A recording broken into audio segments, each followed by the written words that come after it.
মোহাম্মদপুর থানায় কাজী ইব্রাহিম সাহেব 4 ঘন্টা থেকেও একটা জিডি করতে পারেননি। কাজী ইব্রাহিম সাহেব ব্যক্তি কাজী ইব্রাহিম সাহেব নয়, উনি নিজেই একটা ইনস্টিটিউট, উনি নিজেই একটা সংগঠন, উনি নিজেই এদেশের লক্ষ কোটি মানুষের হৃদয়ের একটা স্পন্দন। কাজী ইব্রাহিম সাহেব আমাদের এই দেশের হাজারো আলেমের ওস্তাদ। আপনারা জানেন গত 13 তারিখ মঙ্গলবার কাজী ইব্রাহিম সাহেবের উপর খান মোহাম্মদ আখতারুজ্জামান কর্তৃক যে বর্বরচিত হামলা হয়েছে, আমরা আজকে তার প্রতিবাদ করার জন্য আজকে এখানে উপস্থিত হয়েছি। প্রিয় ভাইয়েরা, কাজী ইব্রাহিম সাহেব আমাদের বশিরপুর তথা লক্ষ্মীপুর তথা বাংলাদেশের কোনো একজন স্কলার নয়, তাম দুনিয়ায়, বাংলাদেশ নয় শুধু, তাম দুনিয়ার মুসলিম অধ্যুষিত এলাকার একটি পরিচিত নাম, যার নাম কাজী মোহাম্মদ ইব্রাহিম।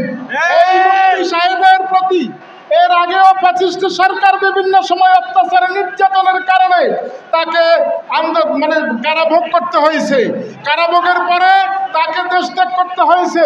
কিন্তু ভাইয়েরা, 37 জুলাইয়ের পরে আমরা আর এটা সইতে চাই না। আজকে এই দেশের মধ্যে বহু আলেমের রক্ত ঝরেছে। এই দেশে বহু আলেমকে বিনা কারণে ফাঁসির কাস্টে ঝুলানো হয়েছে। আর আলেম সমাজের প্রতি এই দেশীয় এবং আন্তর্জাতিক কোন ষড়যন্ত্রকে আমরা আর মেনে নিতে চাই না। কাজী ইব্রাহিম সাহেবের জন্য আজকে আমরা একটা এলাকা থেকে যদিও এসেছি, আমাদের সাথে কয়েকটা সংগঠনে যোগদান করেছেন। ইনশাআল্লাহ আগামীতে আলেম সমাজের প্রতি যদি কোনো অত্যাচার অবিচার হয়, আমরা আজকে এটা শুরু করলাম, আগামীতে সারা দেশে আলেম সমাজের প্রতি অত্যাচার নির্যাতনকে রুখে দেওয়ানোর জন্য আমাদের কর্মসূচি আবারও থাকবে, আবারও থাকবে, আবারও থাকবে। প্রিয় ভাইয়েরা, কাজী ইব্রাহিম সাহেব আমাদের এই দেশের হাজারো আলেমের ওস্তাদ। আপনারা ওনাকে জানেন, আপনারা ওনাকে চিনেন। উনি নিজেই একজন মিডিয়া ব্যক্তিত্ব। ওনার দ্বারা একটা মানুষের ক্ষতি হয়েছে, এটা এই দুনিয়ার কেউ বলতে পারবে না। তাই আজকে তার প্রতি কেন এই ধরনের অত্যাচার?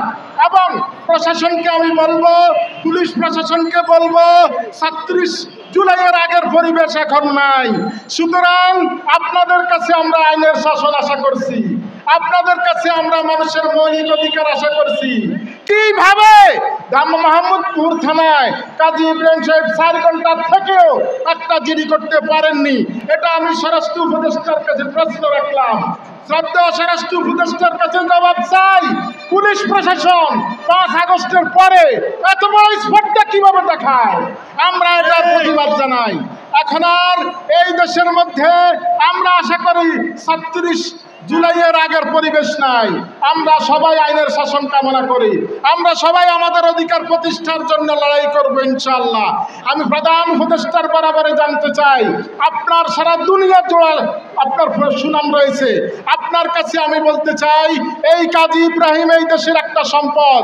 ওনার প্রতি যদি কোনো অত্যাচার অবিচার হয়, এই দেশের মুসলিম তাজিম তামুদ্দুন, এই দেশের মুসলিম উম্মারই ক্ষতি হবে সেটা। তাই আমরা আজকে আপনাদেরকে আর কথা না বাড়িয়ে বলবো, অনতি বিলম্বে এই খান মোহাম্মদ আখতারুজ্জামানকে আইনের আওতায় আনা হোক। এবং সে যে ধরনের আচরণ করেছে, কাজী ইব্রাহিমের প্রতি সে যে ধরনের বর্বরচিত হামলা করেছে, এর প্রতিবাদ জানাই। এর আইনের শাসনের মাধ্যমে এটার একটা বিহিত করার জন্য আজকের সাংবাদিক ভাইয়ের মাধ্যমে সারা দেশবাসী তথা দুনিয়ার মুসলিমদের প্রতি আমি জাগরিত হওয়ার জন্য অনুরোধ করছি। আসুন আমরা কাজী ইব্রাহিমের প্রতি এই ধরনের হামলার প্রতিবাদ জানাবো, আগামীতেও জানাবো। এবং খান মোহাম্মদ আখতারুজ্জামানকে আমরা হুঁশিয়ার করে দিতে চাই, কাজী ইব্রাহিম সাহেব ব্যক্তি কাজী ইব্রাহিম সাহেব নয়, উনি নিজেই একটা ইনস্টিটিউট, উনি নিজেই একটা সংগঠন, উনি নিজেই এদেশের লক্ষ কোটি মানুষের হৃদয়ের একটা স্পন্দন। সুতরাং আসুন কাজী ইব্রাহিমের প্রতি এই ধরনের হামলা যেন আর না হয়, এটা আমরা আর সহ্য করব না।